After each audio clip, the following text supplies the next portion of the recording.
O Senhor permaneça neste lugar e o seu favor esteja em cada vida.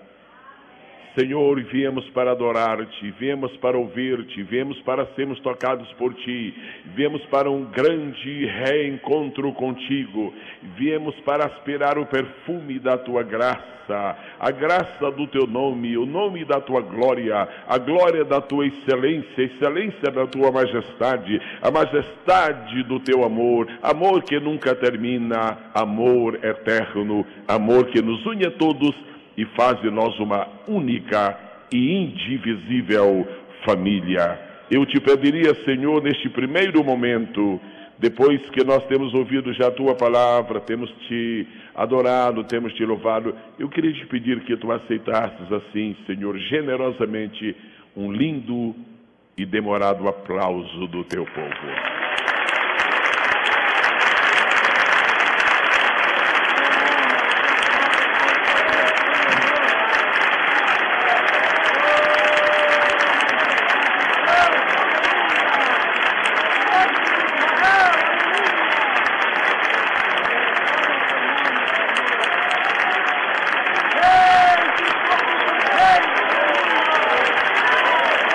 Somente a ti, Senhor, damos glória. Aleluia. Aleluia.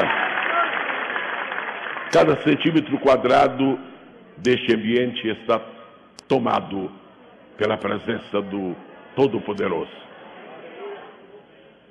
Creio de todo o meu coração que nenhuma vida está indiferente ao mover do Espírito de Deus neste congresso. Algumas coisas me têm literalmente impressionado, eu diria impactado neste congresso.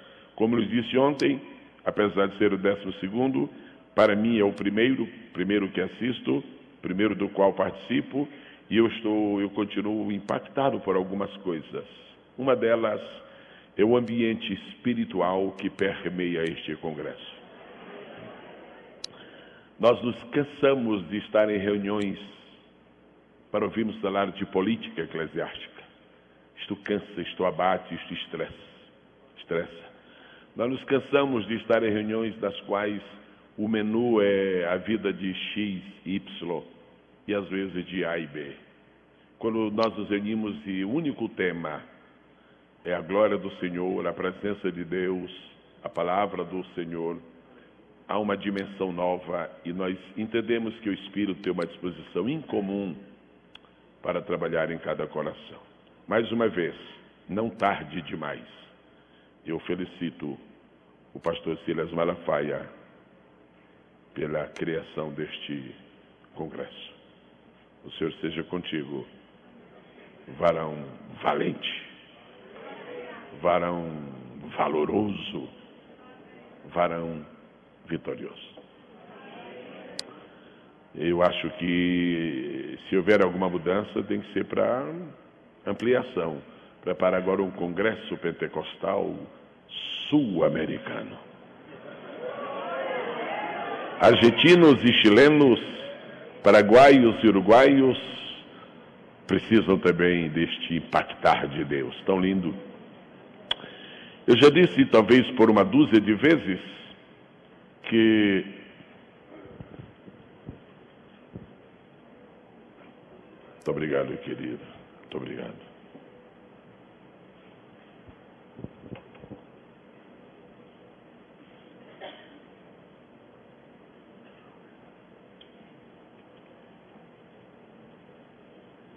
Tu não tens ideia do que tu ganhaste agora, rapaz. Você é muito esperto, viu?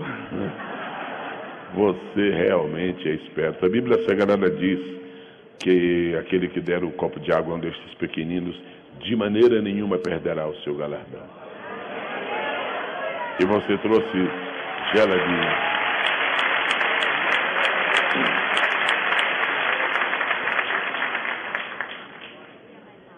Eu ministro na tua vida nesta manhã o fim de todos os teus desencantos,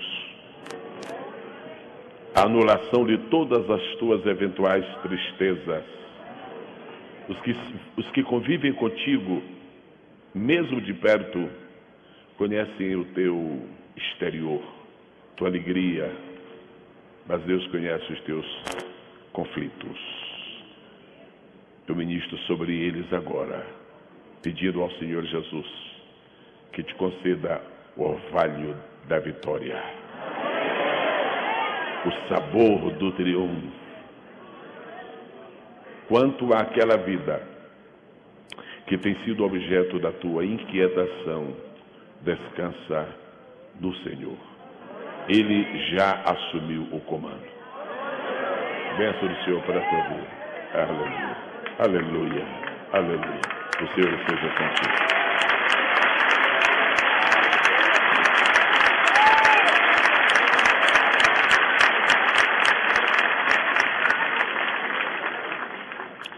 Eu continuo impressionado com o caráter de biblicidade que este congresso está tendo. Quem não pregar Bíblia tem que desaparecer daqui. Quem tiver filosofias, tanto faz platônicas quanto socráticas, não é aqui o seu habitat. Quem quiser expor suas novas, entre aspas, teologias, procure outro ambiente. Eu já vi que o povo aqui só quer Bíblia. Eu quero glorificar a Deus porque Deus está permitindo neste congresso mais uma vez que se descubra dos velhos textos coisas novas. Foi tão lindo ouvir aquela história que já ouvimos umas 50 mil vezes, do filho da viúva de Naim. De repente ele ressuscita outra vez. Que lindo. Foi tão lindo ouvir da história memorável do rei Josafá. Coisa linda. Foi tão extraordinário ouvir ontem uma nova versão de revelação de alguns detalhes que estavam escondidos na história daquela mulher. Que lindo. Parabéns, pastor. Deus esteve contigo. Foi muito lindo. E hoje, nós passeamos de novo, né? Do convívio daquela família muito querida, Marta, Maria e Lázaro. E teve um sabor de banquete muito lindo. A gente agora tem que perguntar a Deus, e agora?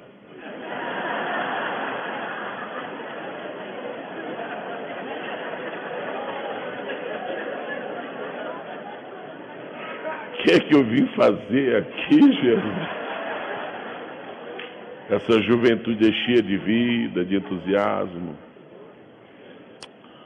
É isso mesmo. Eu ainda dependo daquela palavra tão linda chamada compaixão.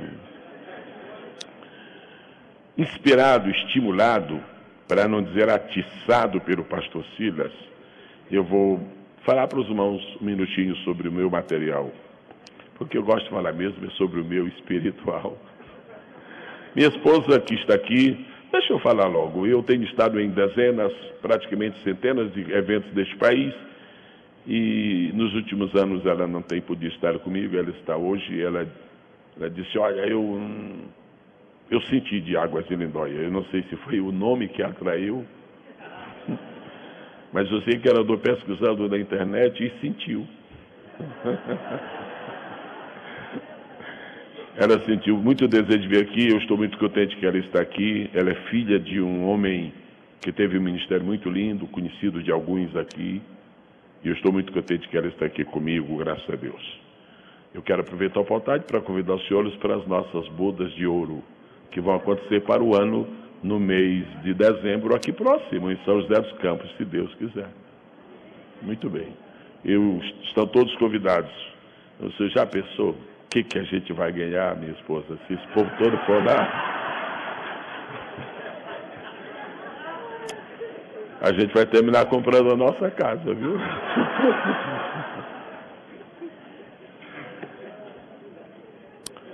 Este mês de julho, que encerra hoje, Deus me deu uma oportunidade muito singular na vida. Eu tenho estado pregando o Evangelho por toda a vida, literalmente. E este mês de julho eu fiz apenas 19 viagens. mas eu tive o prazer de ver durante elas cerca de 500 pessoas aceitarem a Cristo como Salvador. Isso é tão reconfortante. Eu estou lamentando muito pelos pregadores que estão em Efésios, capítulo 150.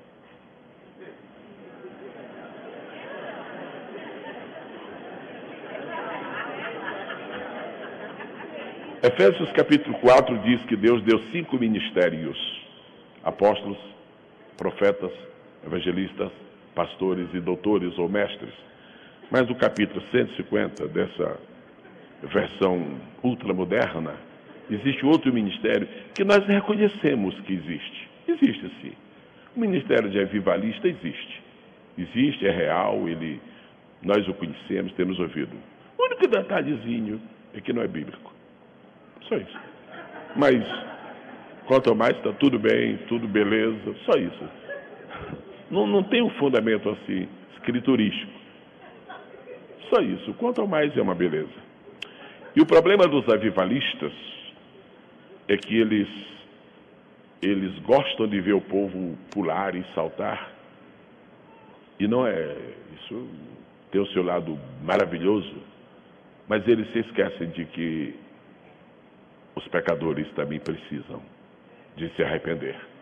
E avivalistas modernos não são como os do século passado. Os modernos não pregam salvação, pregam prosperidade. Os modernos não pregam perdão de pecados, pregam poder e explosão. Isto é muito bom para a igreja. Mas como dizia Oswald Smith, que adianta nós irmos para a mesa jantar pela 100ª vez, quando ali ao lado tem alguém que faz 100 dias que não se alimentou. Agora Deus continue mantendo o Espírito vivo em cada um de nós, que haja muitos avivalistas, mas que não percam a noção de que o reino de Deus não cresce senão com novas decisões. Foi tão lindo ontem à noite ver pessoas vindo a Cristo neste congresso. É um congresso pentecostal, mas pessoas estão vindo a Cristo. Glória a Deus por isto. Por falar nisso, eu só queria fazer uma pergunta. Como ainda não terminou o congresso, há alguma pessoa ainda nesta manhã, neste horário, que está afastado da comunhão da igreja? Eu vou usar apenas esta palavra, afastado. Alguma pessoa entre nós, continua havendo entre nós alguma pessoa afastada da comunhão da igreja? Eu lhe peço generosamente, faça assim um sinal, deixa eu ver. Alguém, você está vendo alguma mão levantada, agitada? Não. Alguma pessoa, há uma mão, por favor, uma pessoa, né? Estou vendo uma ali, mais alguém? Quantas pessoas estão afastadas da comunhão da igreja? Há uma mão que se levantou ali, que se ergueu. Muito obrigado. O dono, a dona dessa mão pode ficar de pé, por favor. Quem foi que levantou sua mão ali, por bondade? Está de pé. É ele ou ela? Lá atrás tem mais um. Ele e ela, 2. Em nome do Senhor Jesus Cristo, que tem as mãos feridas por sua causa. Em nome do Senhor Jesus, que desceu do céu para morrer numa cruz aqui na terra por sua causa.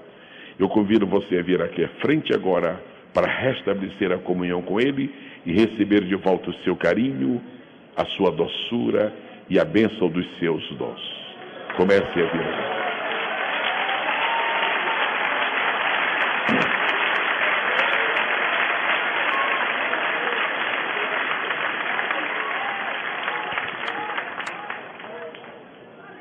A primeira pessoa está vindo, parece que há uma segunda. Ali, aqui, está. Há uma terceira. Desculpe-me, são perguntinhas rápidas. Posso saber o seu nome? Franciele, posso saber da igreja que você pertencia? Sim. Morava em Minas, mudou de cidade, e nessa nova cidade aproveitou e gelou. Pois não. E há quanto tempo faz que você não usa esta linda voz que Deus lhe deu para cantar louvores ao Senhor Jesus? Faz muito tempo. Você sabe que você tem uma boa voz. Você sabe que você tem uma boa voz. sabe? Reconhece. Levante suas duas mãos, por favor, e diga: Senhor Jesus, perdoa-me. Eu sei que o céu tem saudade da minha voz, mas eu te prometo, Jesus querido, que o céu vai ouvir novamente a minha voz. Senhor Jesus, eu estou de volta para sempre. Amém. Receba uma unção nova do Senhor. Franciele, quando você estava na igreja, qual era a sua igreja? O nome da igreja em Minas? Igreja do Evangelho Pleno. Você não pode perder uma igreja dessa, né? O evangelho já é grande coisa. Pleno, então, você foi batizada com o Espírito Santo? Foi. Falou em línguas? Quanto tempo faz que você não fala em línguas? 1 ano, 2 anos, 3 anos? 1 ano. É muito tempo, não é, Francisco? Levante suas duas mãos. Olhe para mim, por favor. Abra sua boca. E volte a falar em línguas agora, no nome do Senhor. Isso. Já está falando. Louvado seja o nome do Senhor. Glorificado seja o nome do Senhor. Glorificado seja o nome do Senhor. Aleluia. Amém. Eu vou fazer uma declaração e você firma os pés no chão bem firmes, da mão. Está voltando também? Você estava fora? Estava fora? Quanto tempo? 10 anos? Por isso que você teve aquela crise no mês de setembro do ano passado e teve vontade de morrer. Foi falta de Jesus.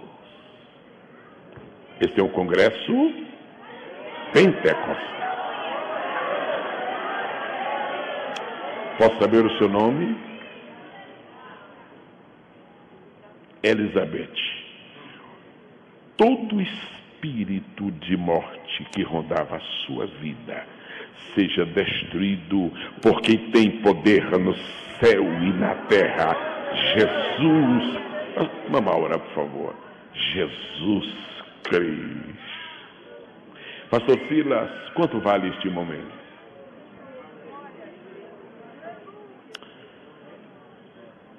Seu nome, por favor. Avelina, você mora em que estado do Brasil? Rio de Janeiro. Qual era a sua igreja? Igreja Batista Central. Igreja Batista, uma igreja tão linda, né? Graças a Deus. Põe a mão no seu coração. Você sabe gritar? Sabe gritar? Sabe? Sabe gritar? Então grite. Jesus! Estou de volta.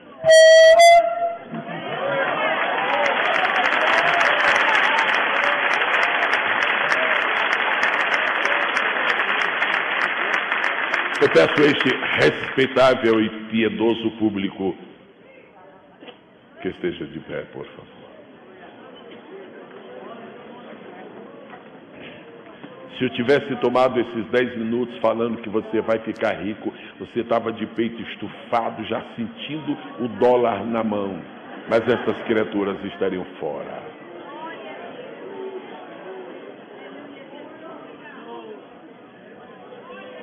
Você está de regresso. Bem. E por que está vindo aqui à frente?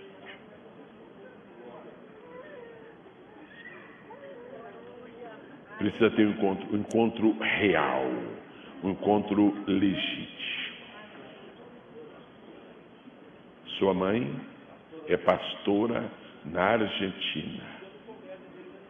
Não congregava em igreja nenhuma até hoje. Você é casado, você mora aqui no Brasil com a sua família, no Rio de Janeiro, e sua esposa mora, e sua mãe mora na Argentina. Que cidade ela é pastora? Você sabe, alguma vez sua mãe contou para você alguma coisa sobre o seu nascimento? Sobre o parto que ela teve de você? Alguma vez ela contou? Sim? Sim. Complicou.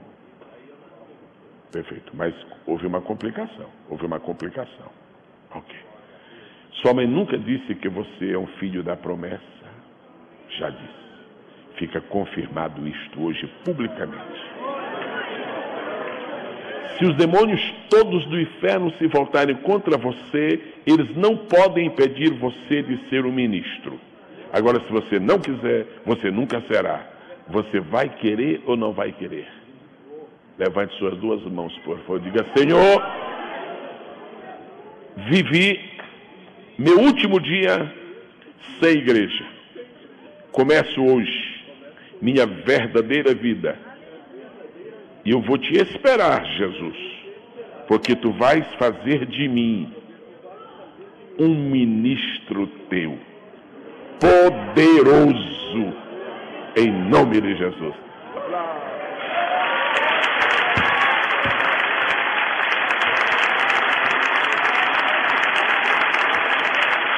Você também quer algo novo de Deus? Você quer algo novo de Deus? Sim.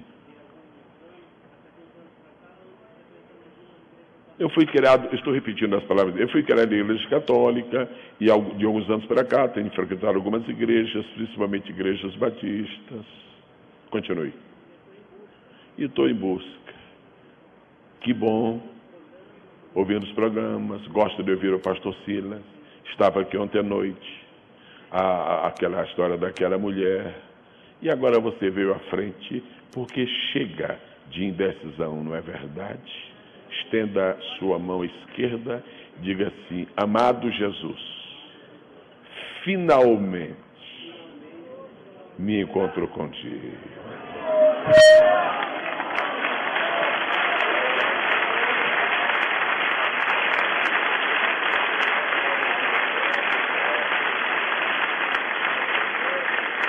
Você não era membro de nenhuma igreja e é um ouvinte fiel do pastor Silas Malafaia.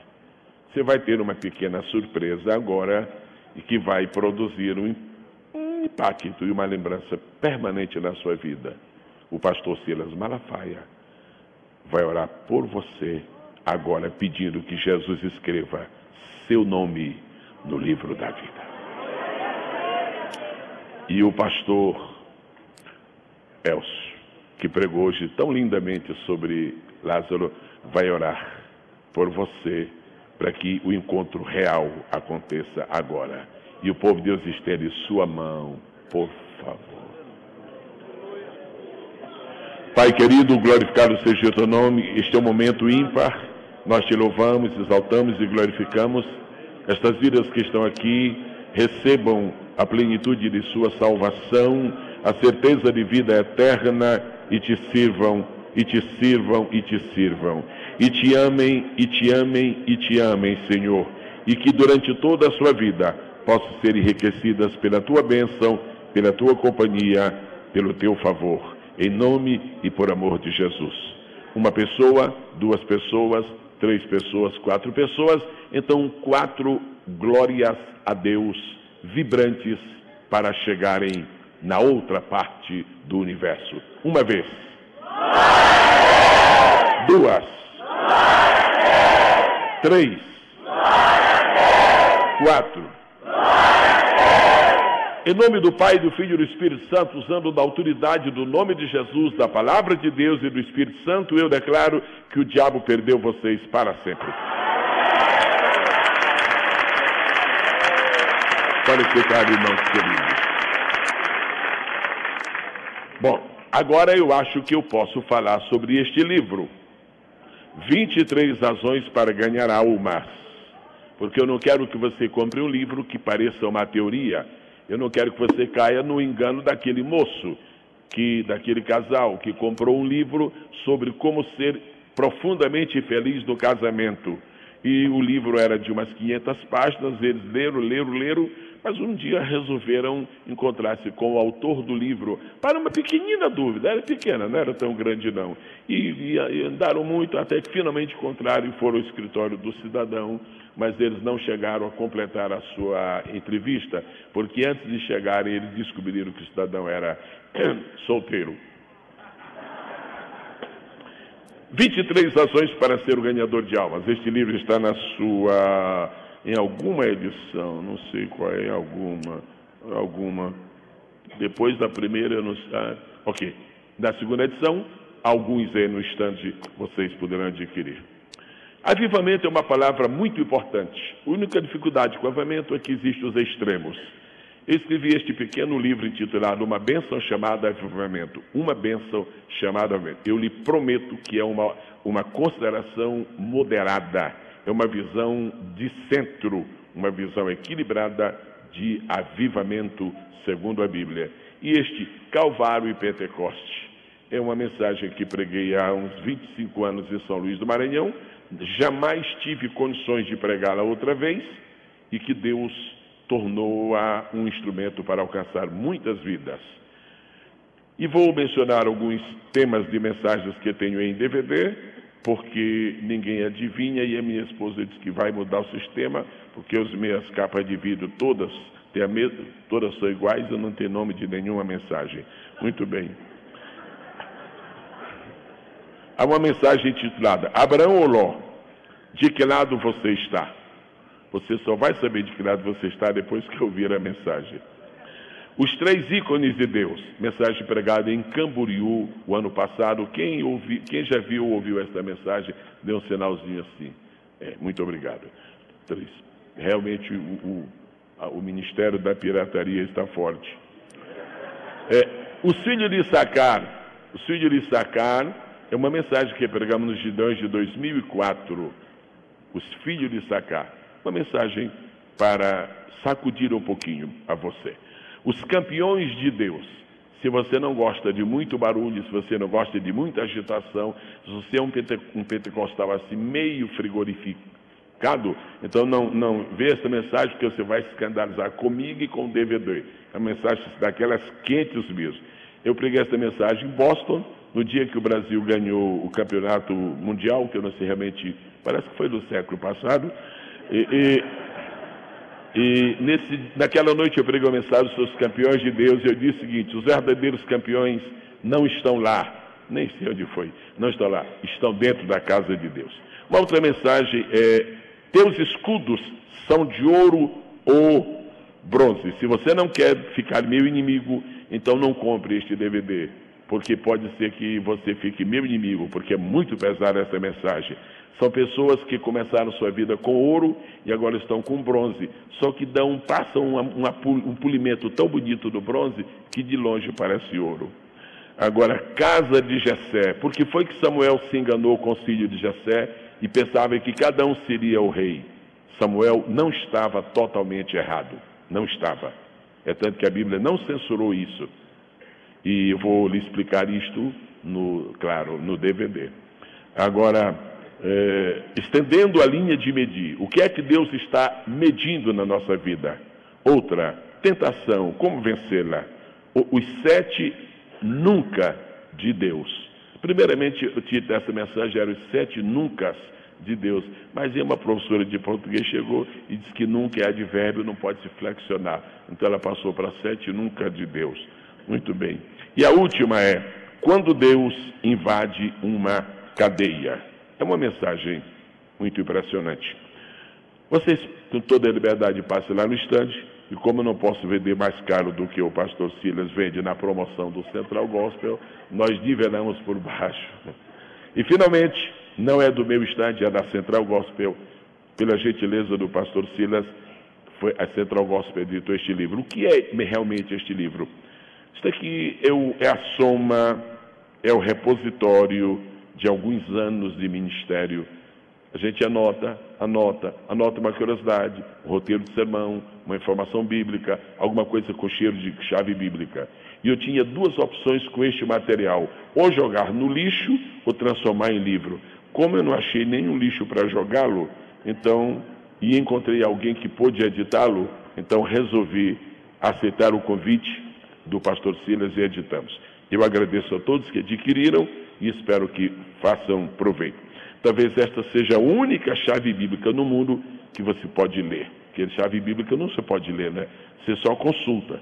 Não é como foi aquele irmão lá no estado do Pará, que recebeu um presente do missionário, e o missionário deu um dicionário para ele, e ele levou o dicionário e gostava do dicionário. E 3 meses depois o pastor voltou lá e disse: irmão, e o livro que eu lhe dei? Pastor, muito bom. Eu sei o que você está gostando. Estou gostando muito. Agora só tem uma coisa, pastor, que é, ele muda de assunto toda hora.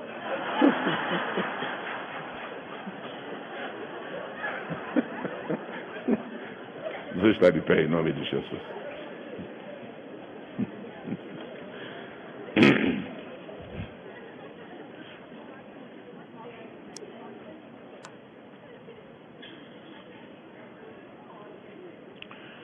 A partir deste momento, nós tomamos a palavra para ministrar a mensagem do Senhor. Eu quero glorificar a Deus por esta reunião. Eu quero glorificar a Deus por todas as vidas que aqui estão presentes. Eu quero glorificar a Deus pelos pastores, pelos apóstolos, pelos bispos, pelos missionários, pelas pastoras, pelos presbíteros, pelos diáconos, pelos leigos, pelos irmãos e irmãs que estão aqui, que vieram a este congresso. Este congresso está sendo uma bênção para cada um de nós. E eu dependo profundamente da presença, do favor, da ação de Deus, para que a mensagem que vou lhes ministrar nesta manhã alcance o coração de cada um e produza efeito positivo.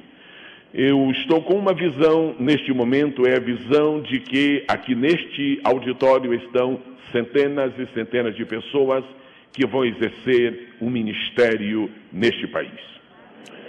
Eu não creio que pessoas que não desejam ter qualquer compromisso com Deus sintam-se atraídas por um congresso como este. Creio que estão aqui presentes pessoas que estão tocadas pelo Senhor.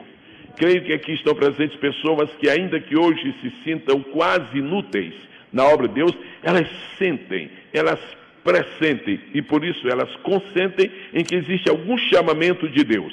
Isso está começando a se realizar. As pessoas que vieram aqui ontem à noite, as que voltaram agora, elas já vão poder ouvir esta mensagem, porque elas poderão também exercer o ministério na casa de Deus. Nós vamos ler esta manhã na segunda epístola de Paulo a Timóteo, no capítulo de número 4, versículo de número 20. Se você já ouviu esta mensagem outra vez, ou seja, se você já ouviu alguém pregar uma mensagem baseada neste versículo, se você já ouviu esta mensagem outra vez, a única coisa que você vai dizer é o seguinte: bom, o pastor não está trazendo inovações. É como Paulo dizia: eu prego as mesmas coisas que sempre preguei. Eu estou lhe pedindo que abra a Bíblia na segunda carta de Paulo a Timóteo, capítulo de número 4, versículo de número 20. Os que já encontraram esse texto, sintam-se inspirados a dizer amém. Amém. Diz assim, eu vou ler uma vez sozinho e depois com o apoio de todos. Erasto ficou em Corinto e deixei Trófimo doente em Mileto. Agora eu vou pedir que os irmãos repitam após mim, por favor. Erasto ficou em Corinto. Erasto ficou em Corinto. E deixei Trófimo. Deixei Trófimo. Doente em Mileto. Amém. Nós precisamos da ajuda de Deus. Eu vou lhe falar agora sobre as 7 excelências do ministério cristão. Ministério que agrada a Deus, ministério que é confirmado por Deus, tem que ser recheado de excelências. O ministro não é excelente, mas o ministério é excelente. Você não precisa chamar o ministro de Vossa Excelência, mas você sabe que o ministro tem um ministério de excelência. E quando eu uso a palavra excelência, estou recolhendo esta palavra da carta de Paulo aos Coríntios, que fala da excelência do ministério. Se você já é o ministro, teste as excelências do seu ministério agora. Se você deseja ser o ministro, prepare-se para pôr dentro do seu ministério, as excelências que são compatíveis e inerentes ao ministério. Curvemos a nossa cabeça, por favor.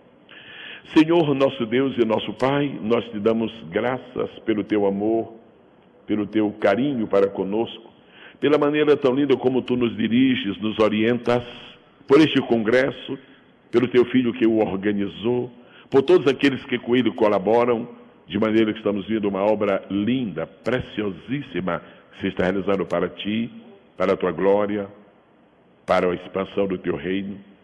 Agora chegou o momento da segunda preleção neste dia, e que faria eu sem a tua ajuda, Senhor? Nada, absolutamente nada. Mas tu sabes que eu conto contigo. E eu sei que na tua misericordiosa compaixão tu contas comigo. Então eu te peço, Senhor, que ajudes as minhas faculdades para que possam ser usadas a teu serviço, transmitindo a tua palavra. Por amor de Jesus. Quantos podem dizer amém? Antes que se sentem, eu vou lhes pedir um favor que é tão pequeno, tão simples, que eu creio que não me negarão. O favor é o seguinte, só que eu peço que ninguém deixe de fazê-lo, já que vão me atender. Cada um diga para uma pessoa, ou pelo menos, ou quem sabe para duas, uma de cada vez. Foi muito bom você ter vindo a este congresso. Por favor.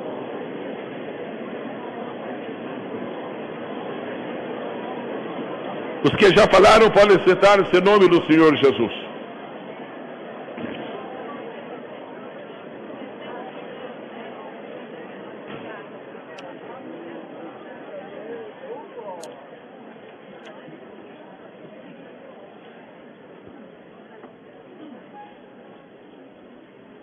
Qualquer um de nós poderia hoje dar um testemunho de quais os textos da Bíblia que mais o fascinam.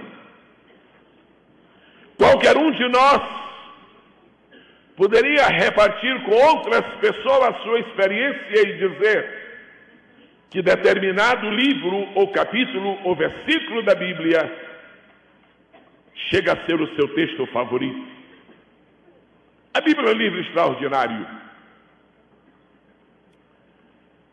Eu queria dar um testemunho nesta tarde de que a segunda epístola de Paulo a Timóteo, e mais especificamente o capítulo 4,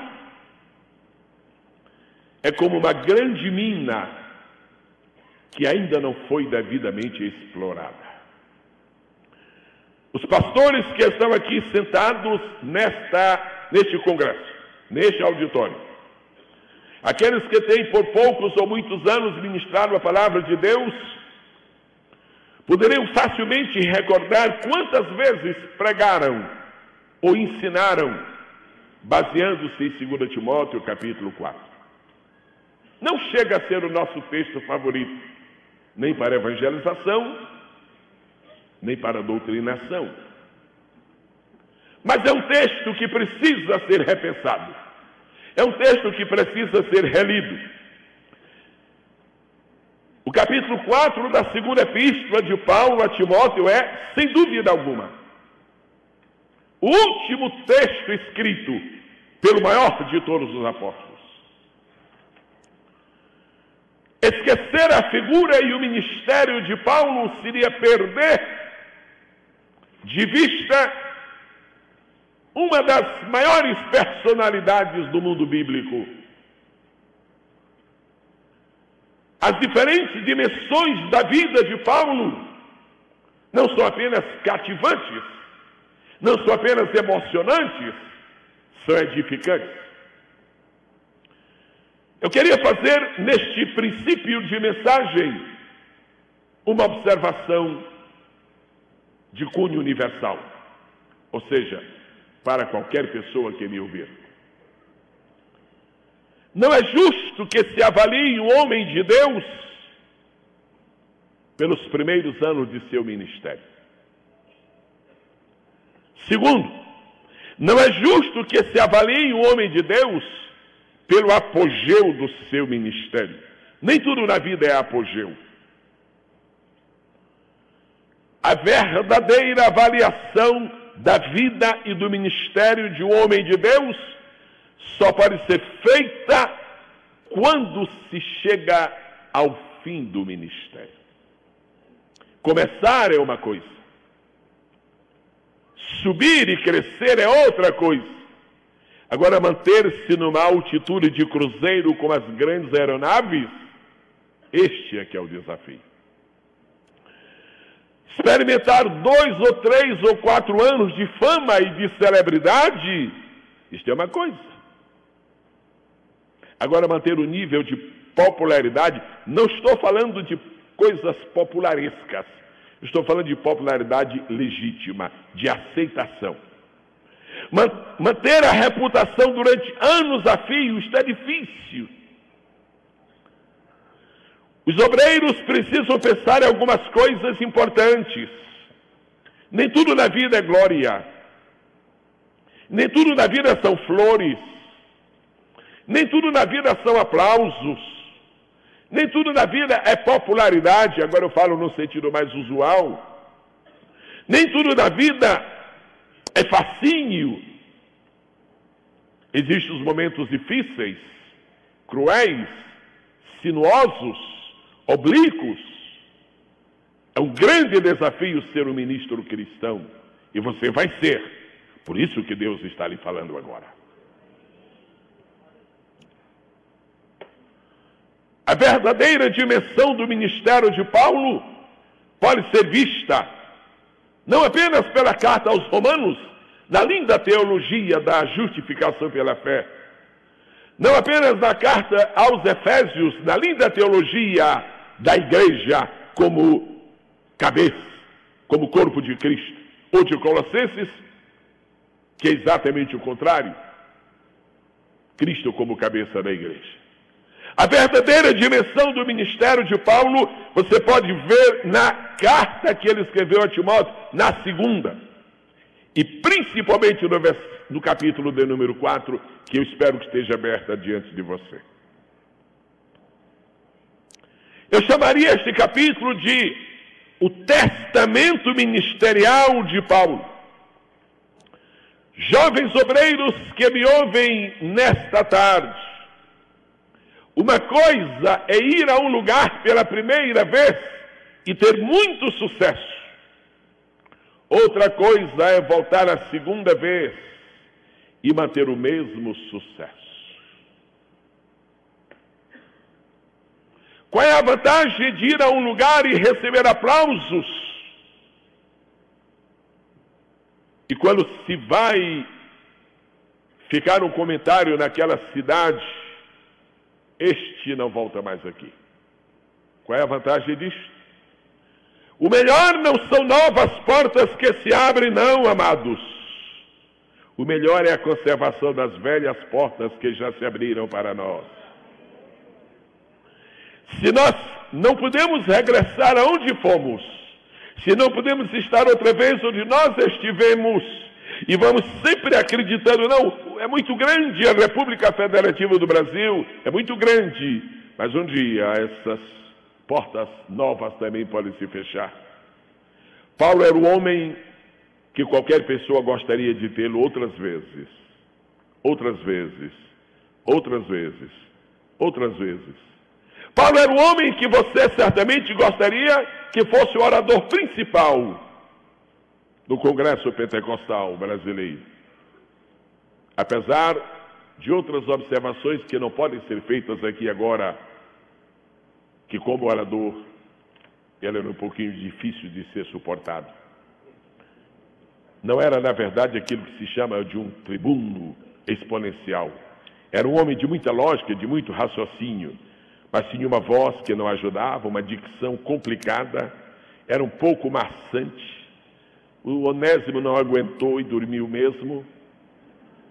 Por isso que alguém diz em Corinto, eu gosto mesmo é de Pedro, porque apesar daquela aparência de homem rude, mas ele tem um lado romântico. Irmãos, estas mãos passaram no rosto de Jesus. Ou então eu sou de Apolo, o arrebatador das multidões. Diz, não, eu gosto de Paulo porque ninguém é profundo quanto ele. E a verdade é que nem Paulo é completo, nem Pedro é completo e nem Apolo é completo. Precisa-se de 3 grandes homens para poderem se aproximar de um único homem, que é Jesus Cristo, o completo e o perfeito. Bom, dê uma olhadinha comigo, por favor, no capítulo 4. Começa com uma declaração enfática. Paulo está se preparando para terminar o seu ministério, porque a sua vida está terminando também. Ele diz aqui, por favor, eu te conjuro, por favor, Timóteo, faça favor, você não seja um renegado, você tem que pregar a palavra, tem que pregar tempo, fora de tempo, por favor. Ele apresenta a última concepção profética do tempo do fim, e diz na sua escatologia de um sonhador que tinha inspiração de Deus, ele diz o que iria acontecer, e então faz a declaração de que ele está preparado para ir, porque ele diz assim, eu combati o bom combate, acabei a carreira, guardei a fé.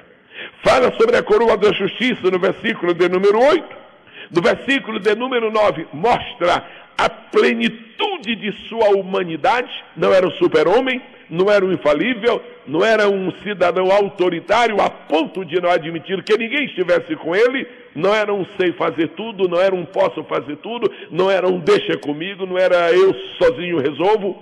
Ele diz aqui, procura vir ter comigo depressa. Aqui está o retrato do homem de corpo inteiro.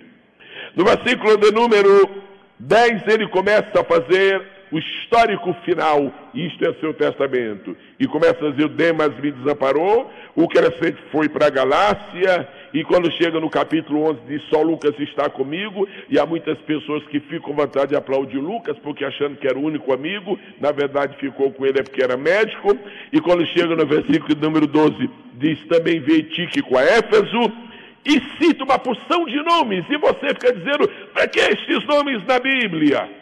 O que eu tenho com Alexandre? O que eu tenho com Trófimo? O que eu tenho com a Prisca, que também é Priscila e Áquila? E tem mais aqui o Pudente, que também podia ser Prudente, e a Cláudia. Agora vamos fixar a nossa mente no texto-chave. Erasto ficou em Corinto. E deixei Trófimo doente em Mileto. O maior de todos os apóstolos, o campeão da evangelização mundial, doutor em divindade, legitimamente reconhecido, homem das mais profundas e verdadeiras revelações sobrenaturais. Ele escreve quase no último momento da sua última epístola e diz assim, Erasto ficou em Corinto. Ele estava lúcido, se lembrava do nome das pessoas, da localização de cada uma. Deixei Trófimo doente em Mileto. Que é isso? Você não vai dizer o que eu tenho com isto, porque seria um insulto para Jesus Cristo, como que ele diz assim, não precisava estar na Bíblia. Você vai pedir graça para entender o que ele quer dizer. Senhoras e senhores, nós vamos começar agora a meditar nas 7 excelências do ministério cristão. Primeira excelência. Se você quer um ministério excelente, se você quer ser uma pessoa que no fim da vida seja respeitado pelos demais, e se você quer deixar história, se você quer fazer história e depois deixá-la, a primeira excelência do ministério se descobre neste capítulo 4, e particularmente neste versículo, eu estou me referindo às amizades seletivas. Todo ministério precisa de amizades, porque todo ministro precisa de amizades. Mas como eu estou falando para futuros obreiros, não estou falando propriamente agora aos já maduros, aos futuros obreiros. Se você está entrando no ministério, se você tem pouco tempo de ministério, se você quer fazer o ministério, seja cuidadoso nas suas amizades. Seja seletivo nas suas amizades. A razão por que Paulo está dizendo aqui, neste capítulo 4, que algumas pessoas lhe viraram o rosto, deram fora, foram infiéis. A grande lição é esta: houve pessoas que se aproximaram de Paulo, estabeleceram com ele uma amizade, mas não eram amizades que dariam excelência ao seu ministério. E com a autoridade do Espírito de Deus, eu ministro para você nesta tarde e lhe digo: se você quer um grande nome diante de Deus e dos homens, não ponha o seu nome junto de nomes maculados, porque a mácula dos nomes dos seus amigos vai tirar a grandeza e o brilho da sua própria vida. Há ministros jovens que acham que é prova de status e de grandeza, pastor Silas Malafaia, ter uma agenda com 500 nomes, e tem nome de senador tal, e tem nome de deputado tal, e tem nome, esse aqui é o chefe da Polícia Federal, aquele ali. Muito cuidado, irmãos, que nessa lista tem mensalão, tem mensalinho, nesta lista tem ambulância, irmão, nesta lista tem bonde, tem avião, nessa lista tem muita coisa. Você não é importante pelos amigos que você não é importante pelas pessoas que cercam você. Você é importante pelo Deus que está dirigindo você. A pessoa que se considera importante porque seus amigos são importantes, ela vai chegar a uma conclusão que importante não é ela, importante são seus amigos. Há muitas pessoas que se aproximam dos ministros para roubar-lhes a fé. Há muitas pessoas que se aproximam dos obreiros de Deus para sugar-lhes, ou para sugá-los.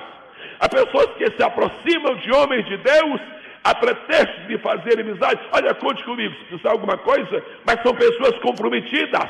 Meu irmão e minha irmã, se tu queres ter um ministério longo, se tu queres ter um ministério abençoado, a primeira excelência de teu ministério, não seja um homem de muitos amigos, seja um homem de amigos verdadeiros e fiéis.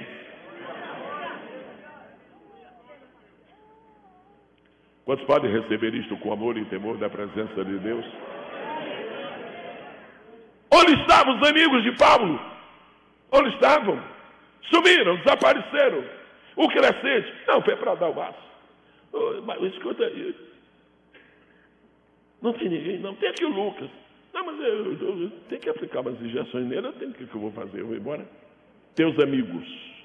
Amigos verdadeiros não são aqueles que estão conosco quando nós estamos no auge do nosso ministério. Amigos verdadeiros são aqueles que nos dão um telefonema quando sabem que nós estamos passando uma crise. Amigos verdadeiros são aqueles que estão tirando proveito para estarem sempre fotografando ao nosso lado, para que apresente para os outros amigos. Olha aqui, você não sabe com quem eu estive. Estes não são amigos, estes são homens de Deus que aparecem no nosso caminho. Maravilha, maravilha, maravilha. Gente boa, gente boa. Mas Paulo, no final do seu ministério, descobriu que uma coisa na qual ele poderia ter feito melhor era uma seleção. Ele deu a mão a todos, deu a mão a todos, deu a mão a todos, e quando precisou. E na verdade, Paulo encontra no final da vida pouquíssimas pessoas, e uma delas é Timóteo. Ele diz: como tu foste meu verdadeiro amigo, a última carta que eu vou escrever, eu vou dedicar a ti. Primeira excelência do ministério, excelência das amizades seletivas. Vamos ao número 2. Erasto ficou em Corinto e deixei Trófimo doente em Mileto. A segunda excelência do ministério é a excelência da gratidão. Eu vou pedir que o congresso repita com entusiasmo. Primeiro as vozes femininas, a excelência da gratidão. Vozes masculinas. Se você deseja um grande ministério, se você deseja fazer coisas lindas para Deus, seja agradecido, seja reconhecido, seja grato, porque a ingratidão é a mãe de todas as mazelas que existem. Você sabe que o pecado máter de Lúcifer foi ingratidão. Você sabe que o que fez Adão realmente perdeu o paraíso? Se não, ele deu apoio a Eva comeu, mas na verdade foi ingratidão. Você nunca viu Adão adorando a Deus? Você nunca viu Adão agradecendo? Obrigado, Deus, por que me criaste. Não, Adão nunca agradeceu. Ingratidão é uma coisa muito séria. Está aqui nesta tarde um servo de Deus. Eu era jovem pastor servindo no Rio de Janeiro. Este moço era missionário na França. E ele fez um congresso de jovens na França, na cidade de Paris. E um dia ele contatou comigo e perguntou se eu aceitaria ir a Paris para pregar num congresso. Em primeiro lugar, eu fiquei admirado. Eu sempre fico admirado de alguém me convidar para qualquer coisa. Então, ele perguntou e eu disse, tá bom, eu aceito. E foi alguma coisa muito linda. Eu não sei se ele sabe disto, da minha gratidão, mas eu quero torná-la pública nesta tarde. Eu quero pedir que o pastor Davi Rocha fique de pé. Pastor Davi Rocha, já faz quantos anos aquilo? 30 anos. Eu quero te dizer publicamente, eu nunca me esqueci da oportunidade que tu me deste de ir a Paris para pregar num congresso. Tu podias ter convidado qualquer outra pessoa, tu convidaste a mim. Eu te expresso nesta noite, nesta tarde, 30 anos depois, a minha sincera gratidão.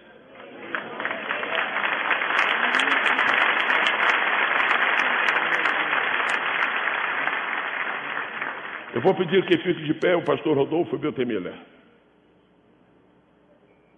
Rodolfo Beltemiller, eu estava na Califórnia. E eu não conto meus problemas para as pessoas. E eu estava na Califórnia e Rodolfo Beltemiller se encontrou comigo. E nós conversamos por 15 minutos assim. Ele olhou assim para mim, eu olhei para ele, eu não sei o que eu senti. Agora eu entendi o que ele sentiu. Quando terminou, ele olhou assim para mim e disse, eu senti desejo no meu coração de lhe abençoar. E quando um colega fala abençoar, a gente já sabe o que é. Não é oração não, é outra coisa. E ele me deu um cheque de $500.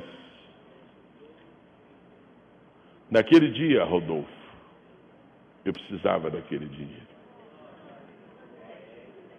Por isso, onde eu me encontro contigo, eu expresso a minha gratidão. Tu foste meu amigo numa hora em que eu precisava.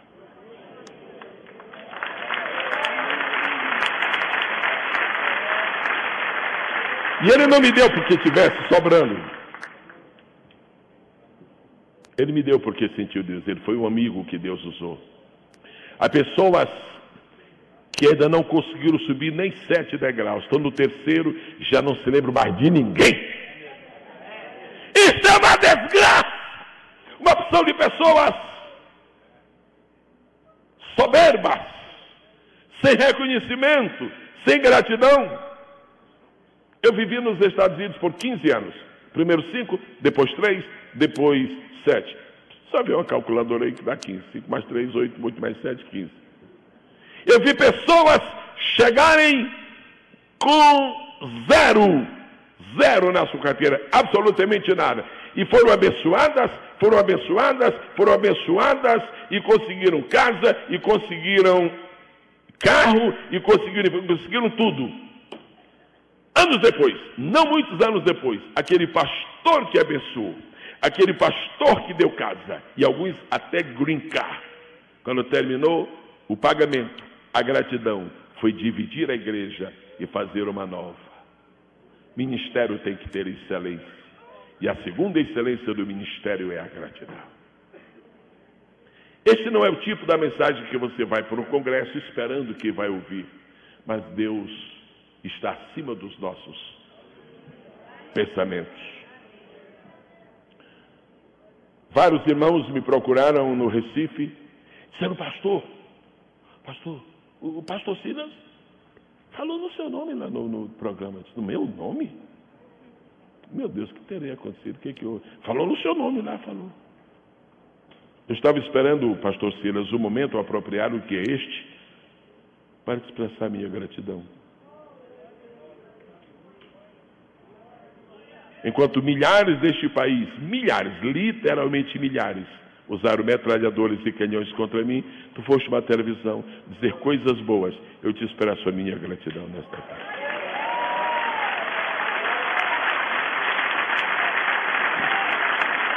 Por isso, todo mundo reconhece o quê? A excelência do teu ministério. A excelência do teu ministério. Pastor Jabes tem vários irmãos. Um dos irmãos dele, que não está aqui, um dia me disse assim: Pastor Jaziel, estávamos dentro de um avião. Sem mais nem menos. É o seguinte, está uma coisa forte no meu coração. O que é, rapaz? É o desejo de lhe ajudar. Eu disse assim: me ajudar? Primeiro, ele pode. Que coisa boa é um cidadão que pode, não é dizer? Um desejo de lhe ajudar. E me fez uma pergunta: o senhor não gostaria de fazer isto, isso e aquilo? Olha, nós nunca mais nos encontramos, o assunto não desenvolveu. Mas eu fiquei com uma gratidão para com o Gineto. Ele disse para mim um dia: eu tenho o desejo de te ajudar. Se alguma vez você ouviu alguém lhe dizer isso, mesmo que não tenha ajudado, porque não foi necessário, mas se disse: guarda isto no coração, porque isto é a excelência do ministério. Agora, para que isto não seja apenas um rosário de coisas pessoais, eu vou para a Bíblia. Você sabe onde é que nós aprendemos a excelência da gratidão? Com nosso Pai que está nos céus. Se há uma pessoa agradecida no universo, o nome dela é Deus. Repita esse nome bonito aí. Deus tem um sentimento de gratidão que impressiona. Várias vezes eu me emociono. Eu não tenho obrigação de ser agradecido em coisa nenhuma. Ele é Deus e eu sou uma pessoa humana. Ele é criador e eu sou criatura. Ele é o oleiro e eu sou o barro. Ele é o pastor e eu só sou uma ovelha. Mas um Deus que criou os céus e a terra é capaz de agradecer as pessoas que lhe fazem alguma coisa. Deus disse a Abraão: você é capaz de me dar o seu filho para mim? Abraão, olha, qual? O Isaac.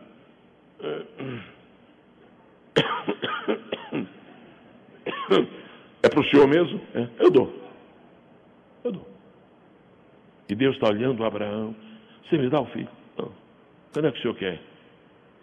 Para a semana. Onde é? É no Monte Moriá. Eu só quero combinar uma coisa com o senhor. O que é? É o seguinte: eu vou sair de madrugada para Sara não ver.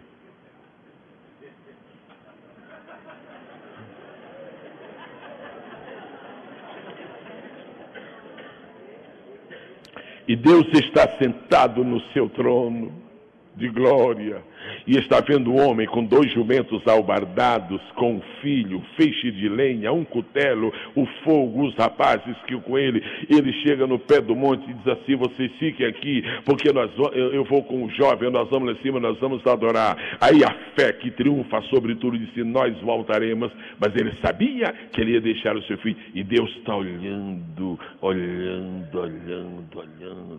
Aí eu vejo Deus assim: Gabriel, olha lá, Miguel, vocês aí, 500 mil aqui para olhar, 1 milhão desse lado, e fique olhando, ele vai matar, Deus vai, ele vai matar, vai, é para o senhor que ele vai dar. É impressionante, a gente não esperava que no planeta Terra de tanta desgraça houvesse isso, mas tem. E Abraão deita o seu filho sobre o altar, e está tudo pronto quando põe o cutelo, todo mundo sabe da história. Para Deus, Abraão imolou seu filho. Para Deus, imolou. E Deus disse: Abraão, fica tranquilo que eu vou te dar, eu vou te expressar a minha gratidão. Pode ficar tranquilo. Isso não fica assim, não. E 3 vezes na Bíblia você encontra esta expressão: Abraão, amigo de Deus. Primeira vez, o amigo do Pai. Segunda vez, amigo do Filho. Terceira vez, amigo do Espírito Santo. Por que Deus chama Abraão de amigo? Gratidão. Só amigo é capaz de fazer isto, dar o seu filho para o outro. Aí Deus disse: eu não estou satisfeito. É pouco. Eu vou dar mais. Eu vou te agradecer mais. Deus está bom. Não, eu vou te agradecer mais. Um dia Deus reúne a corte celestial, assim. Ai, Isso é uma coisa especial. Deus disse, atenção, corte celestial, vocês sabem aquele lugar que existe aí, no qual estão repousando os que morrem e que são justos diante de mim. A partir de hoje, o nome daquele lugar fica mudado. Em homenagem ao meu amigo, passa a se chamar agora Seio de Abraão.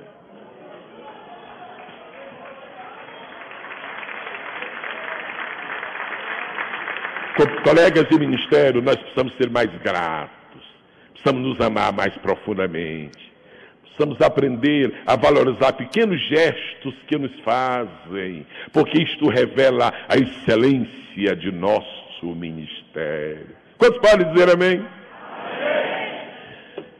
O homem que mais amou a Deus neste mundo certamente foi Davi, e o homem a quem Deus mais amou certamente foi Abraão.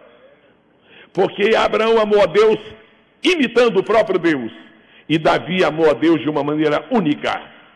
Davi era assim, meio inclinado para o outro sexo. Porém, Davi tinha uma coisa. Ele não era de falar muitas coisas assim para as moças não, para as mulheres não. Ele talvez fazia, mas não falava. Então o que acontece? Negócio de falar, diz uma coisa aí para mim. Não falo. Não falo, por quê? Porque as melhores palavras de amor que eu tenho, eu estou reservando para meu Deus.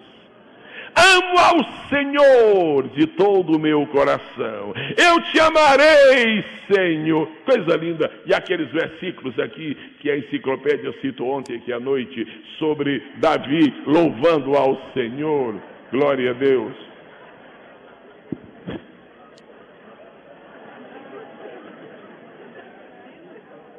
Davi e Abraão. E Deus disse, Davi, vou te agradecer. O que você fez comigo, eu vou agradecer. Irmãos, estou falando sobre a excelência do ministério. Estou falando sobre o que é que torna o ministério grande. Quando você vê uma pessoa que chegou lá em cima e que não subiu sozinha, e ela se esquece de todos que lhe deram a mão, você sabe que essa pessoa há duas coisas a seu respeito. Primeira, ela não vai se sustentar por muito tempo, porque ela dispensou os elementos que a fizeram subir. A outra não precisa dizer. E Deus disse, vou pagar vocês. A minha gratidão eu vou mostrar. Abraão, o senhor já me agradeceu muito. Não, tem mais. E o pai diz ao Espírito, pode começar a fazer um novo testamento. Novo. Coisa especial. E o Espírito diz, e vamos então agradecer? Vamos agradecer. Os dois, o Davi e o Abraão. E como é que o Novo Testamento começa? Começa assim, livro da genealogia de Jesus Cristo. Põe aí junto do meu filho o nome do homem que mais me amou. Livro da genealogia de Jesus Cristo, filho de Davi. É minha gratidão para com ele. E agora põe em seguida, filho de Abraão. Homens a quem eu tenho uma gratidão eterna. Aplaudam ao Senhor por isso. Aleluia! Aleluia! Aleluia! Aleluia! Agora eu vou lhe falar sobre a terceira excelência do ministério cristão. Qual é a primeira excelência? Amizades seletivas. Qual é a segunda excelência? Gratidão sincera. Qual é a terceira excelência? A excelência da responsabilidade. A excelência da responsabilidade. Olhe bem para mim, futuro obreiro. Olhe bem para mim, futuro pastor. Olhe bem para mim, futuro ministro. Se você quer ser um grande homem de Deus, seja responsável. Mas eu penso que algumas pessoas ficaram com uma interrogação. Por que foi que o Senhor pôs gratidão? Estou me lembrando agora. Por que foi que o Senhor pôs gratidão aqui nesse versículo? Porque eu não estou enxergando nada disso. Não enxergou, não? Então, só um minutinho para eu explicar. Onde é que está a gratidão no versículo que nós lemos? Erasto ficou em Corinto. Deixei Trófimo doente em Éfeso. 2 verbos. Primeiro verbo, deixar. Fala aí, deixar. O outro, ficar. Qual é o mais bonito? Qual é o mais bonito? Ficar? Qual é o de maior responsabilidade? Deixei. Ok, já vou. Um dia Paulo estava pregando junto ao templo e vieram vários soldados para prender Paulo. Vieram vários soldados. E o pessoal chegou, sabe, não é? O pessoal chegou disposto. Pega, pega, pega. Alguns, aproveitaram. Não, eu não sei lá quem é esse homem. Não, desconhecido. E havia um homem chamado Erasto. Havia um homem chamado Trófimo. Quando vieram pegar Paulo, disse, ei, soldado, não, me prenda também. Não quero prender você. Quero prender esse cidadão. Não, me prenda também. Porque, não, nós somos amigos, nós somos companheiros. Não, me prende. E o Paulo, Trófimo, rapaz, fica aí. Não, se prender o senhor, me prende eu também. Trófimo, rapaz, fica aí, rapaz. Não. Nós vamos juntos para a cadeia. E diz a Bíblia que os dois foram presos. E lá ficaram os dois presos. O Paulo olhava assim para o Trófimo. Você não tinha nada que está aqui preso. Disse, meu Paulo, amigos verdadeiros, passam o dia na festa, mas passam a noite juntos na cadeia. Saíram da cadeia no dia seguinte. Anos depois, Paulo vai escrever uma epístola para Timóteo. Diz Timóteo, eu deixei Trófimo doente em Éfeso, em Mileto. Foi a minha gratidão para com ele. Foi o homem que aceitou ser preso comigo. Eu só quero que você saiba que eu não me esqueci dele. No último dia de vida, no último versículo, no último texto, o coração de gratidão de Paulo está pleno de reconhecimento. Levante a sua mão para Deus, por favor.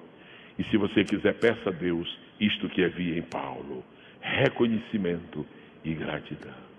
Pastor Silas Malafaia. Paulo era obrigado a pôr o nome desse Trófimo? Não tinha obrigado. Eu não tenho nada com isso.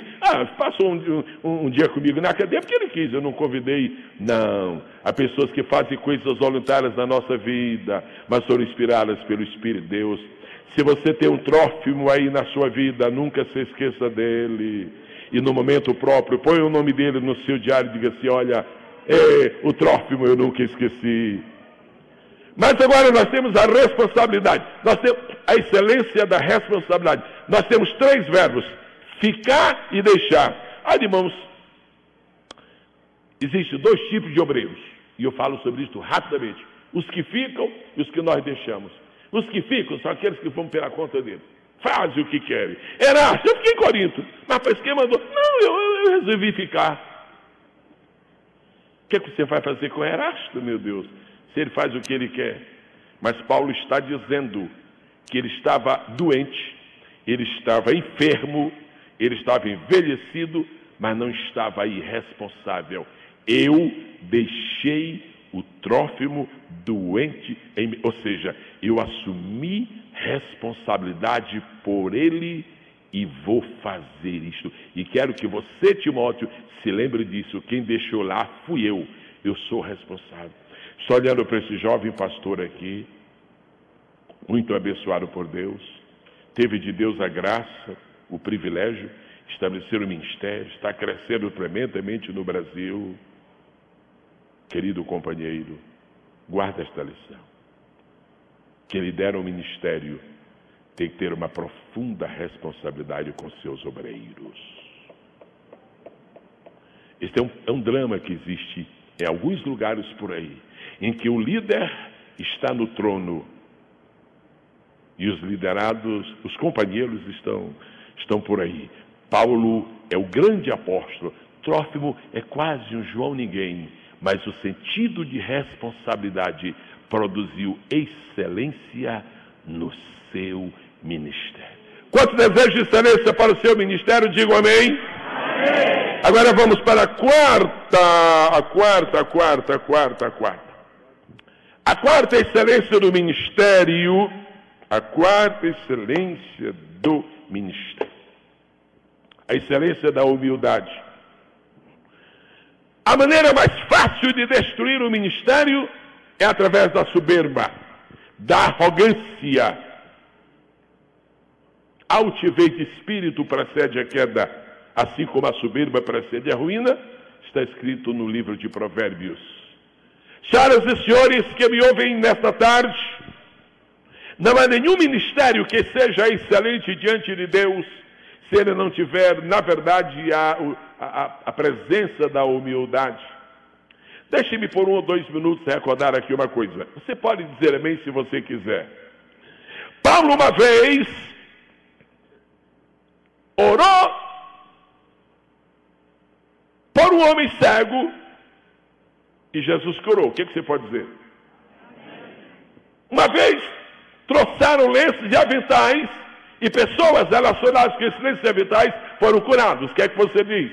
Amém. Paulo orou por alguém lá na ilha de Malta e houve cura. O que é que você pode dizer? Amém. Está escrito em Atos capítulo 19, Deus pelas mãos de Paulo fazia curas e milagres extraordinários. Eu não entendo o que é milagre extraordinário, porque para mim todo milagre extraordinário é até fabuloso. E Deus pelas mãos de Paulo faz... O que é que você diz? Você sabe, quantos sabem aqui que o ministério de Paulo era recheado de milagres? Quantos sabem? Quantos sabem que Paulo orava por enfermos e o Senhor curava? Quantos sabem que os dons espirituais se manifestavam na vida de Paulo? Diga comigo, era chegar, falar, ministrar e curar. Era ou não era? Era ou não era? Era ou não era? Era. Agora imagina que coisa tremenda. Se Deus te levantar, estou falando contigo aí, se Deus te levantar e te der unção, e te der graça, e te der poder, e te der autoridade, e tu começares a sair pelo Brasil, tu começares a fazer cruzadas evangelísticas, tu começares a pregar nas igrejas, tu começares a fazer Deus, e Deus começar a fazer maravilhas e maravilhas e maravilhas. Eu não vou roubar a tua euforia, mas deixa eu dizer uma coisa. Vigia, viu, irmão? Vigia, irmão. Mas por que, pastor? Porque vai chegar um dia que você vai estar num culto e não vai acontecer nada. Esse é um drama muito sério. Faz uns 20 anos que eu estou esperando alguém falar sobre isso e ninguém fala. Então eu vou falar enquanto eu estou aqui no planeta. Existem umas cobranças que são cruciais e são prejudiciais. Deus te usa na domingo, Deus te usa na segunda, Deus te usa na terça, Deus te usa na quarta, Deus tem que te usar na quinta. E se Ele não quiser usar naquele dia, aí o povo cobra. E às vezes, eu digo isso com grande tristeza na minha alma, mas eu já ouvi falar de 2 ou 3 casos de pessoas muito usadas por Deus para milagres, não sei o que aconteceu, que parece que houve assim um negócio assim meio esquisito, né? Assim, uma manipulação, uma coisa assim parecida. É porque a cobrança do povo é muito grande, tem que acontecer milagre, tem que acontecer milagre. Ninguém ora, ninguém busca Deus, ninguém jejua, vai na onda da fama, vai na onda do nome da pessoa, vai na onda do outdoor e quer que Deus faça obrigatoriamente milagres. E agora, como é que vai ser? Paulo está escrevendo uma carta assim, irmãos, eu vi milagres, vocês podem dizer amém, milagres em Corinto, amém. Milagres em Éfeso, amém. Milagre em Cesareia, amém. Milagre em Bereia, milagre em Listra, amém. Milagre em Derbe, amém. Milagre. Mas agora vem a excelência da humildade. Timóteo, meu querido Timóteo, teu amigo Paulo, em cujo ministério houve tantos milagres, querido Timóteo, deixa eu te falar uma coisa, o Trófimo eu deixei doer. Eu quero que você compreenda uma coisa, não existe nenhuma pessoa neste mundo que possa fazer tudo. É preciso que tenhamos a humildade de reconhecer as nossas limitações. Deus não escolheu nenhum homem deste mundo para fazer tudo. Cada um de nós completa outro. Cada um de nós completa outro. Cada um de nós completa outro. Outro dia minha esposa falou, olha, o pastor Silas é fabuloso, eu gosto, é tremendo, eu gosto dele. Só falta mesmo ele orar por enfermos.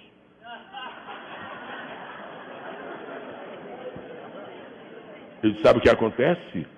Se Deus acrescentar para ele o dom de orar por enfermos, acabou, você não vai precisar mais de mais ninguém. Ele está fazendo tudo. Tem algumas coisas que Deus nunca vai deixar que tu faças, para que tu compreendas que ninguém é completo, que ninguém é perfeito. Nós nos completamos na casa de Deus.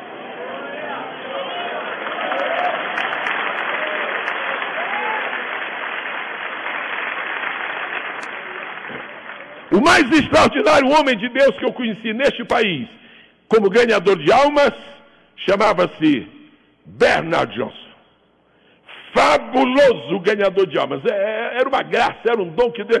Bernard Johnson fazia uma cruzada, pregava, a colheita era grande, Eu estava uma ocasião no templo da Assembleia de Deus, na cidade do Rio de Janeiro, no campo de São Cristóvão, uma reunião de obreiros.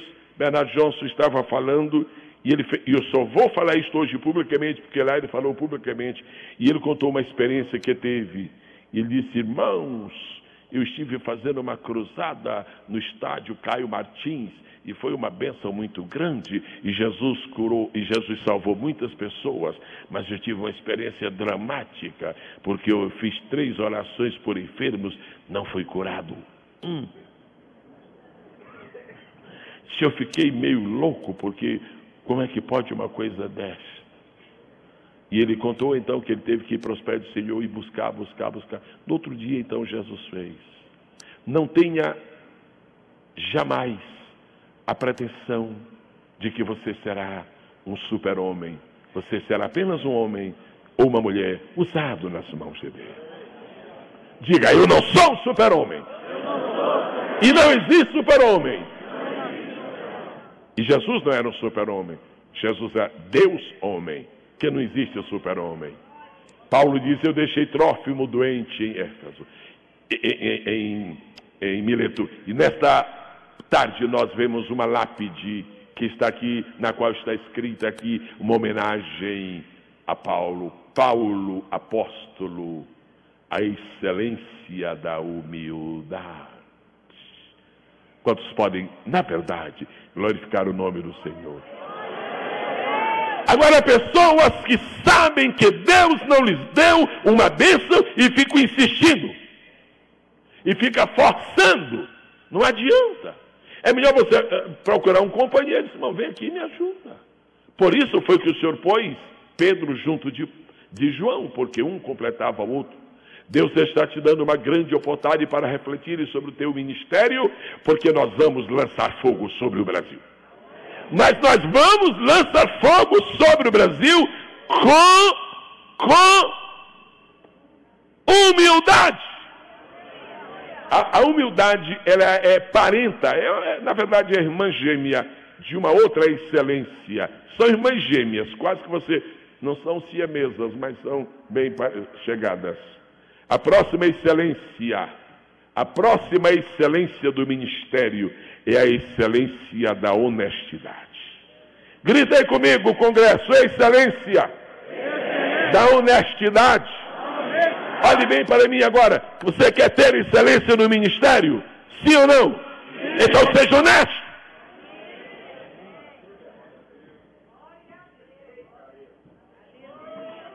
Seja honesto, seja verdadeiro. Quando você pregar o Evangelho e já de salvar 10, não saia dizendo que salvou 70, foram 10. Seja honesto. Eu procurei saber aqui ontem quantas pessoas havia, porque me falaram lá no Recife que eram 3 mil, e estava até fazendo a conta, já tinha um camarada lá fazendo a conta, 3 mil vezes X, e disse: pastor Silas vai embolsar um bocado. Muito bem. Aí quando eu chego, não são 3 mil pessoas, o pastor Silas me falou, são 1.600. Faz pouquíssimos dias, tão poucos que eu não digo quantos.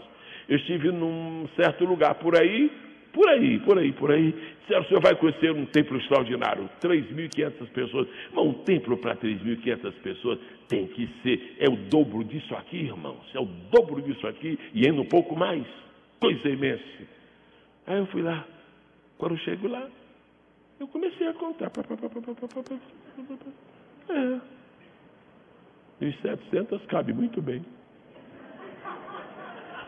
Os senhores sabiam que nós temos a síndrome evangelástica?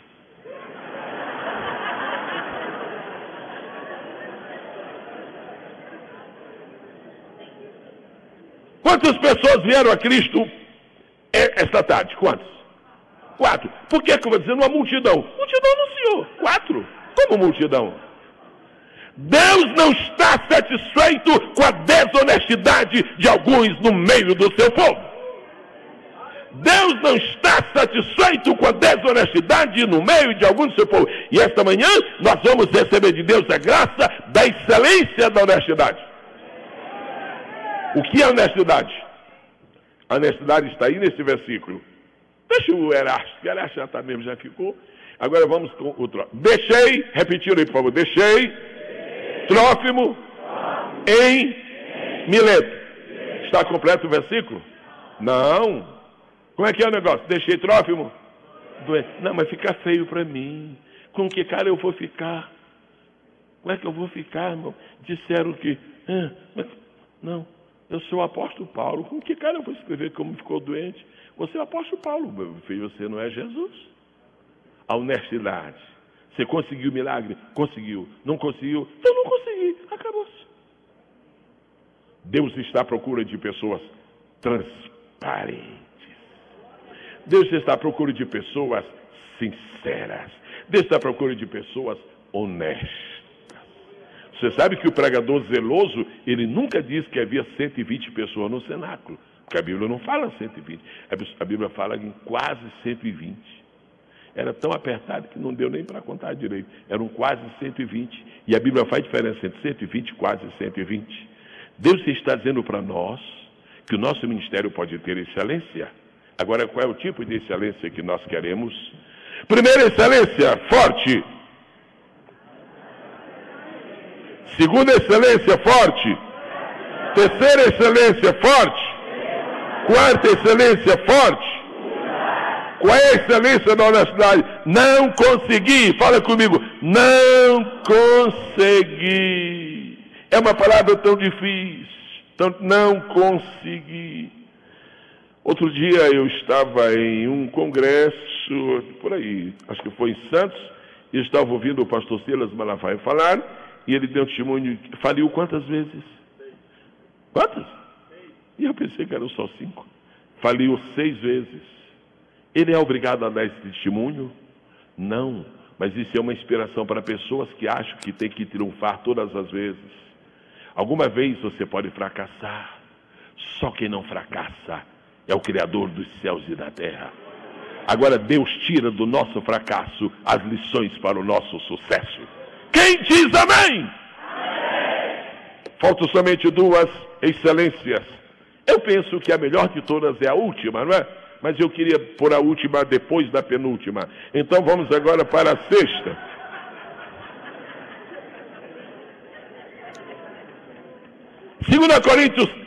Segunda Timóteo, capítulo 4, versículo de número 20.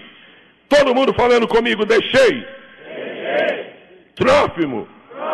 Doente. Em. Completem. Tá aí, eu não gostei dessa. Mileto. Você sabe o que era Mileto? Vocês trouxeram as 2 mãos? Põe a Bíblia assim no colo e faz assim. Assim, ó. Um prato pequeno. Diga, isto é Mileto. Agora faz assim, isto é Éfeso. Éfeso era uma grande cidade, Mileto era uma pequena cidade. Éfeso tinha hospital, Mileto não tinha. Éfeso tinha universidade, Mileto não tinha. Éfeso tinha uma infraestrutura urbana, para a época, de primeira classe. Mileto tinha nada. Esse Paulo estava velho mesmo, não estava? Isso é coisa de velho. O Paulo, em vez de deixar o Trófimo em Éfeso, que tinha cobertura da Unimed, o Trófimo, em vez de deixar o Paulo, em vez de deixar o Trófimo em Éfeso, deixa em Mileto, que era coisinha, aquela coisinha. Sabe qual é a 6ª excelência do ministério?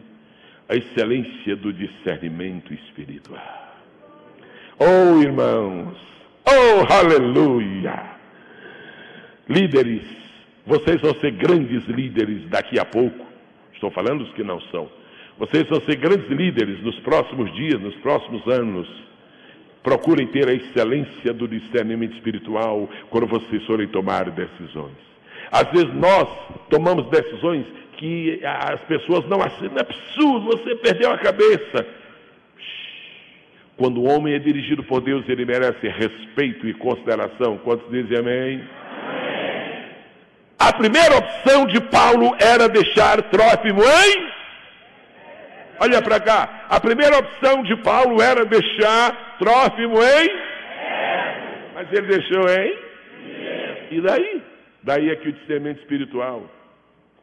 Vocês se lembram do que a Bíblia diz sobre a igreja em Éfeso? A Bíblia diz... Onde é? A Bíblia diz em Apocalipse, né? Capítulo 2, a Bíblia diz assim para a igreja, ao anjo da igreja que está em Éfeso: tenho, porém, contra ti, olha só, a igreja em Éfeso tinha hospital, tinha plano de saúde, tinha universidade, tinha tudo, mas eu tenho, porém, contra ti que perdeste o teu primeiro amor. Eu não posso deixá-lo doente numa igreja que não tem amor.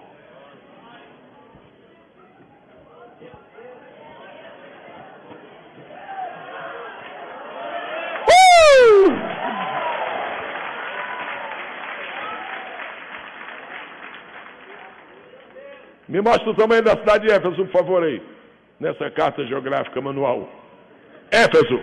Me mostra Mileto. Um ovinho. O que tem lá em Mileto? Dá uma olhada.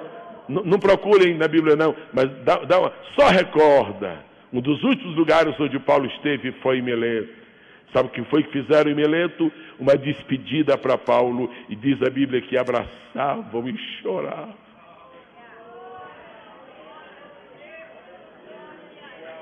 E disseram assim: pastor Paulo, não saia daqui não saia daqui não, nós te amamos.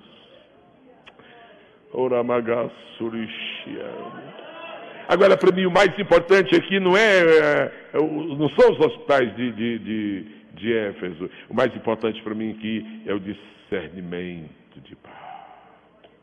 Trófimo, vou te deixar numa cidadezinha, não ter hospital. Hospitais sem amor é pior do que amor sem hospitais, porque o amor já é o hospital.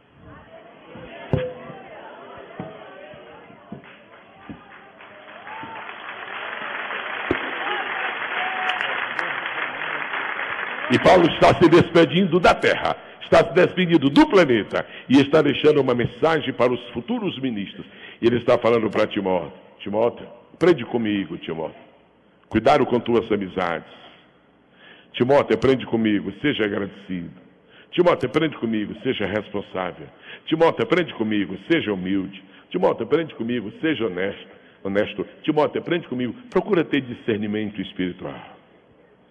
Finalmente chegamos ao 7º ponto. Agora você vai gostar. Deixei Trófimo doente em Mileto. A excelência da visão do futuro. A excelência da visão do futuro.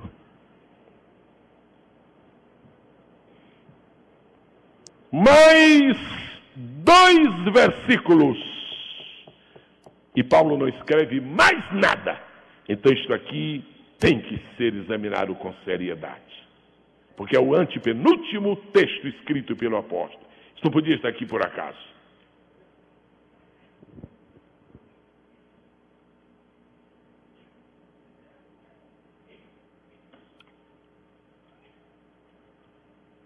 Um voluntário. Ok, deixa pra lá. Ali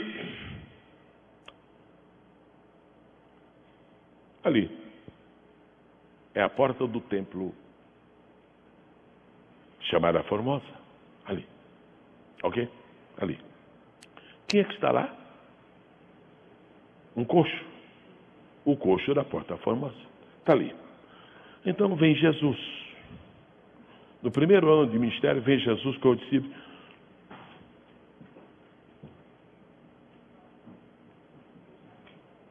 Rabi, uma esmolinha, pelo amor de Deus. O Pedro, mestre, aproveita aí, mestre, faz o milagre aí. André, mestre, cura o coxo aí, mestre.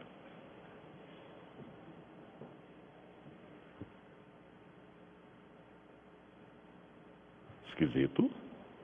Segundo ano de ministério, Jesus vai entrar no templo. Jesus entrou ali várias vezes.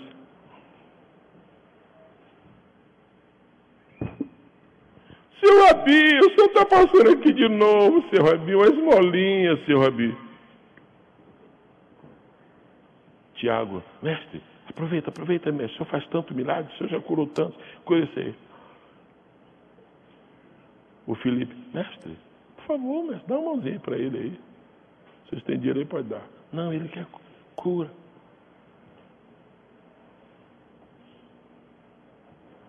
Terceiro ano de ministério. Última vez, Jesus vai chegar ao templo. Última vez. O cenário e a cena se repetem. Seu Rabi, eu sinto que o senhor vai fazer alguma coisa por mim hoje. Mas esmola, seu Rabi, esmola, seu Rabi. O senhor pode não ter dinheiro, mas seu José aí, eu vi, tem uma sacolona aí. Seu Rabi, alguma coisa. E Pedro disse, mestre, o senhor não falou que está terminando o seu ministério? Está. E aí, mestre? Nada. Quando chega lá na frente,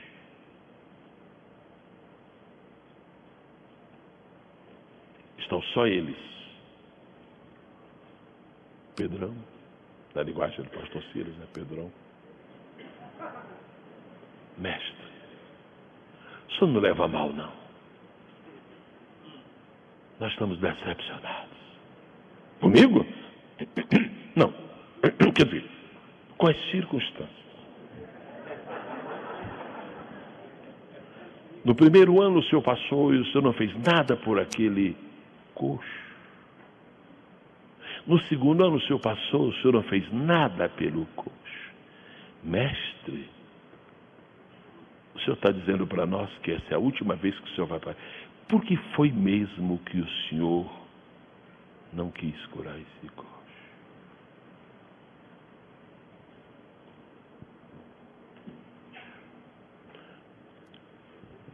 Pedro, é só uma questão de tempo, tenha um pouquinho de paciência. Daqui a pouco você vai entender este mistério.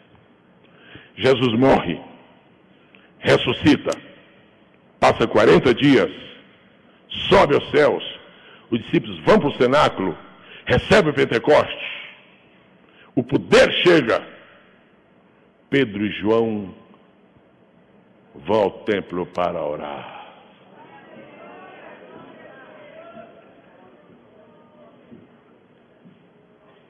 Esmola, pelo amor de Deus.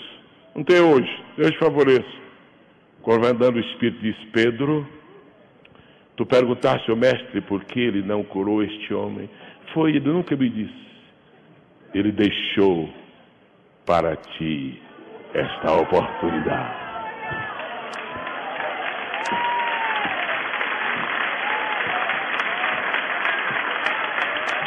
Se Jesus tivesse curado aquele coxo, a história de Pedro não teria este milagre.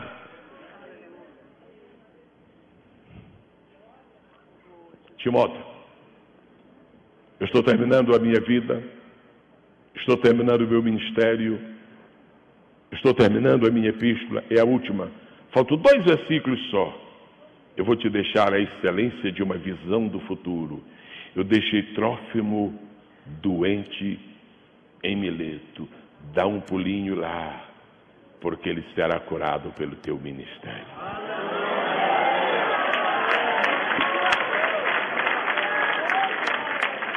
Eu estou vendo o pastor Gilberto Gonçalves Malafaia aqui, pastor de igreja, construiu linda obra para Deus, mas ele está hoje pensando, Deus, eu não fiz tudo, não é verdade? Pastor José Santos está ali, está dizendo, Deus, eu não fiz tudo. Não tem problema. Nós nunca faremos tudo. E algumas coisas que Deus não te permita fazer, Ele está guardando para que sejam feitas para os que virão depois.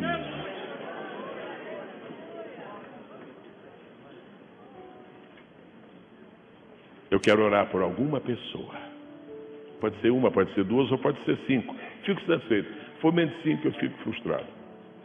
Eu quero orar por alguma pessoa que, com toda a honestidade da sua alma, queria receber de Deus agora o milagre das excelências do seu ministério. Você tem uma opção entre o almoço, pegar a primeira fila, ou a excelência do ministério. A decisão é sua. Eu quero convidar as 7 pastores. Ok.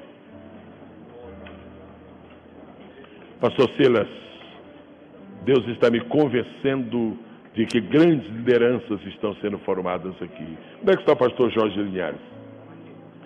Não é um congresso chamado, né, pelo nome, não é um congresso de líderes, é um congresso pentecostal. Não é um congresso de pastores. Mas o senhor está vendo que Deus está orientando para falar. Jorge Linhares, a obra que tu estás fazendo no Brasil é monumental.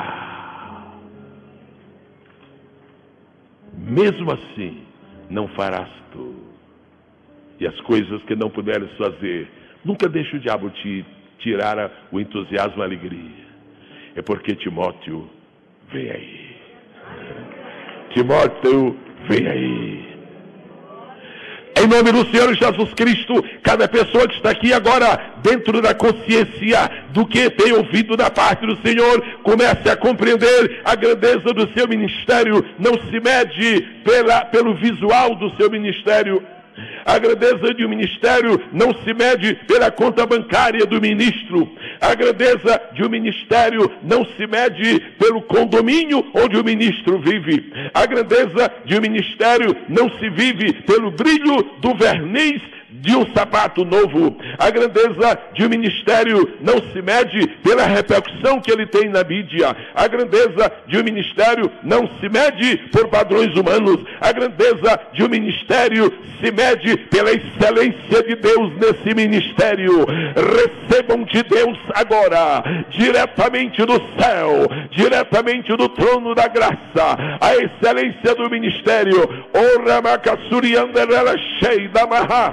Eu ministro como teu filho agora, em nome do teu filho Jesus. Eu ministro agora, Senhor, a excelência de amizades seletivas, amizades que nos honram, amizades das quais não nos envergonharão. Eu ministro agora sobre a tua vida a excelência da gratidão sincera. Lembra-te de quem te ajudou quando tu não eras nem diácono, quando tu fores o ministro e sentares numa cadeira especial. Te lembra que alguém te deu a mão quando tu eras o novo convertido. Quando tu fores o evangelista internacional e a mídia de outros países te receber, te lembra de que alguém te ganhou para Jesus. Manda uma cartinha para esse teu pai espiritual e diz assim: obrigado porque o irmão é meu pai espiritual.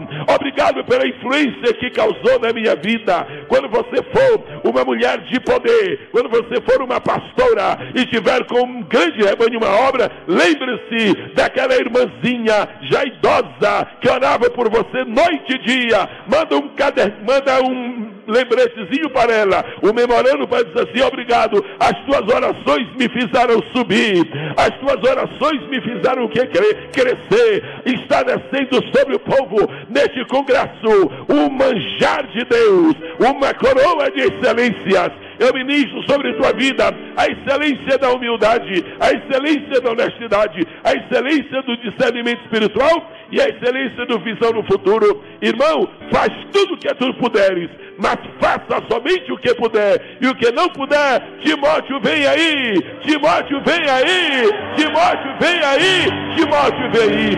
Em nome de Jesus, eu ministro sobre a tua vida estas excelências e cubra o Senhor Deus a cada um de nós da excelência do seu Espírito, para a glória do Pai, para a glória do Filho e do próprio Espírito Santo. Um demorado aplauso ao Deus das excelências do ministério.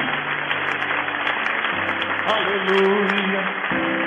Eu queria só avisar, Aleluia, que eu vou estar por uns 20 minutos lá.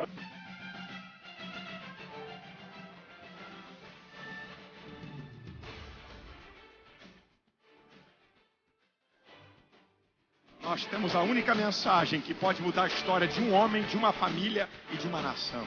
A mensagem do Evangelho. Não há nada que Deus não possa fazer. Ele é que é maravilhoso. Na hora de Deus, as janelas dos céus vão se abrir. Deus vai mandar a resposta. E te prepare para os resultados maravilhosos para a sua vida. A glória, a honra, o louvor e a adoração seja a Deus.